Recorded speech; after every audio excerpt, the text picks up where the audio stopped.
The Niners just finished day 11 of training camp. Tomorrow's their off day. Thursday is their joint practice with the Denver Broncos. Keep in mind, Jauan Jennings, once again, not out there. The Niners are saying that he's saying he has a calf injury, which probably means he's holding out or holding in. Remember, he wanted an extension or a trade, and the Niners haven't given him either one.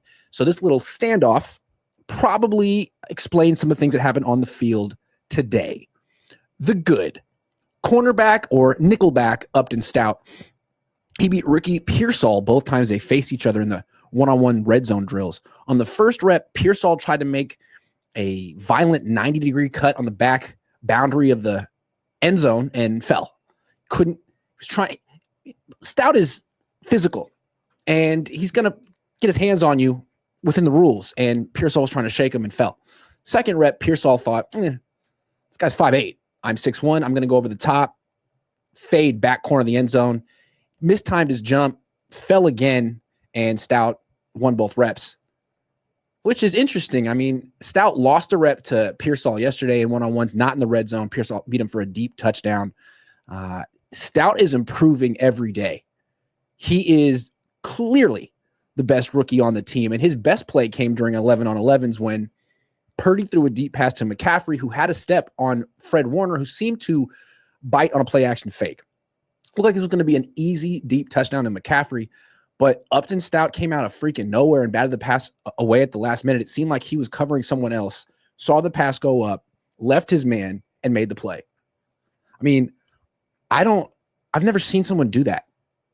I've seen him do it in an NFL game, but not on the Niners practice field. This guy looks like he really could be special. Wide receiver Russell Gage, he's the only dude who beat Upton Stout in one-on-ones, and Gage beats him a lot. And Stout's good. So Gage might be good as well. He's very shifty in the slot. He's and he actually caught a fade pass over Stout's head in the end zone in the one-on-one drill. It was heavily contested, but Gage did what Pearsall could not. Ricky Pearsall, I'm dumping on him a little bit because I gave him a lot of praise yesterday. I said he's better than Brandon Ayuk. He is very good. 6 of Brock Purdy's first 9 pass attempts in team period went to Pearsall, and he caught most, if not all of them, because he is good. But it's also because in team drills, it's all orchestrated. He's going against zone looks that Kyle Shanahan knows are coming, and he's often wide open, which is great. He's really, really effective running deep crossing routes and post routes and corner routes and stuff down the field. It's just that we saw him in one-on-ones against Upton Stout, and that was more of an even matchup. So while he's dominating the last few practices, that's the story. Ricky Pearsall, freaking dominating. To me, it feels a little coordinated by the team. They want us to say this. You know, that's why he wasn't in one-on-ones for a while, because he might lose some reps as he did today. They want us to say, Ricky's great. He's going to be the number one receiver. And he is, and he might be. But I think the idea is for Drew Rosenhaus, Jauan Jennings' agent, to read these reports. I'm sure he's watching this right now, saying, that doesn't help my client Jauan. And it doesn't, because the Niners shouldn't extend Jauan Jennings. They really don't need to, because they're kind of deep at wide receiver. Wide receiver Jordan Watkins, also in the good section, freaking every day. He caught 4 passes from Mac Jones during team period today. You can tell that Jones trusts Watkins to be at the right place at the right time and beat his man, which is significant for a rookie. He's quietly having an outstanding camp. Watkins, I'm talking about. If the Niners need him to start week 1 while DeMarcus Robinson is suspended, he absolutely could. Strong safety Richie Grant, he picked off Brock Purdy today. Purdy was throwing an out route to a tight end, and Richie Grant just intercepted it. The pass was behind the intended target. I believe it was George Kittle, and it was right. Hit Richie Grant right in stride and turned it for a touchdown, which is good news for the defense, because Malik Mustafa is going to be out for a while, and Jair Brown has had an ankle injury all offseason and keeps cropping back up. Richie Grant might be better than Jair Brown.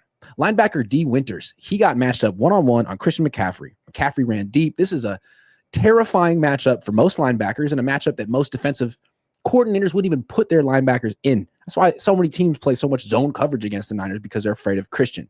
Well, D. Winters ran stride for stride with Christian up the field and broke it to pass. So good for D.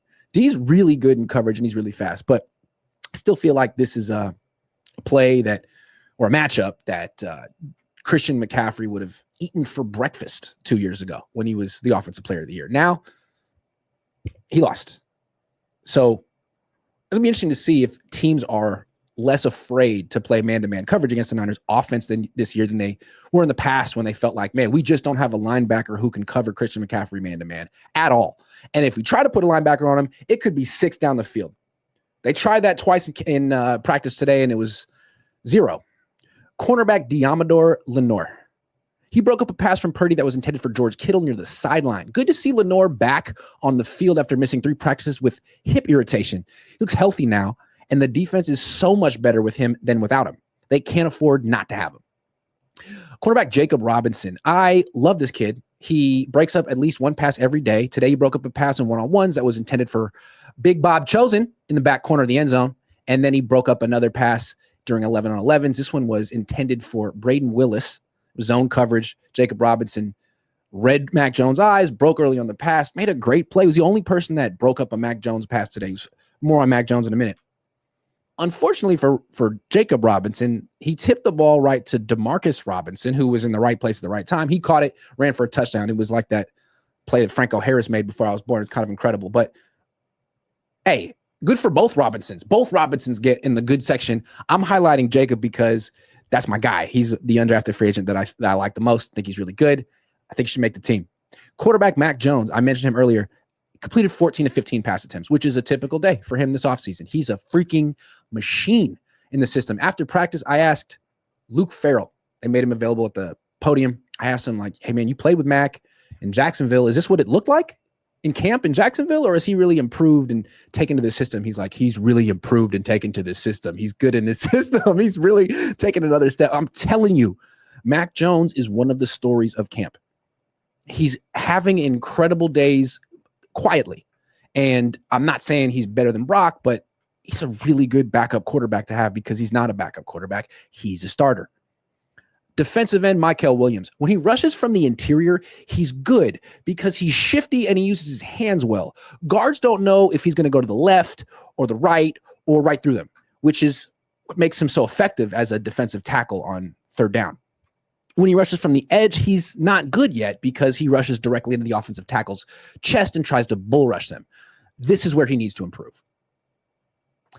The not so good defensive end, Nick Bosa. He missed his 3rd practice in a row with an undisclosed injury. Yesterday, we asked Kyle Shanahan what the injury is, and he said there is no injury. He's definitely going to be back in practice on Tuesday. Well, I guess he was wrong. The good news is that Bosa was on the field practicing his pass rush moves, even though he wasn't in uniform. Whatever the injury is, it doesn't seem serious. Fullback Kyle Juszczyk, 34-year-old fullback, whom the Niners cut and re-signed this offseason, missed the 2nd practice in a row with an Achilles injury. The offense didn't miss a beat without him. Running back Christian McCaffrey. He still hasn't made a jaw-dropping play during 11-on-11 team drills like he used to make during camp 2 years ago. Today, Purdy targeted him deep down the field twice, and McCaffrey caught neither pass. First, Upton Stout broke it up, and second, D. Winters broke it up. McCaffrey just isn't the best player in this offense anymore. Can we say that? George Kittle is better than him. Ricky Pearsall, it might be better than him too. Definitely having a better camp. Kicker Jake Moody. He missed a 55-yard field goal attempt short. Good news is he made the other 5 attempts that he attempted. Bad news is that he keeps missing long field goals short because he reduced his strides, the number of strides he takes before making the kick to improve his accuracy, which may or may not be working. He's missed 4 kicks in camp so far. He definitely has sacrificed power, and that's not ideal. Either way, he's still not good.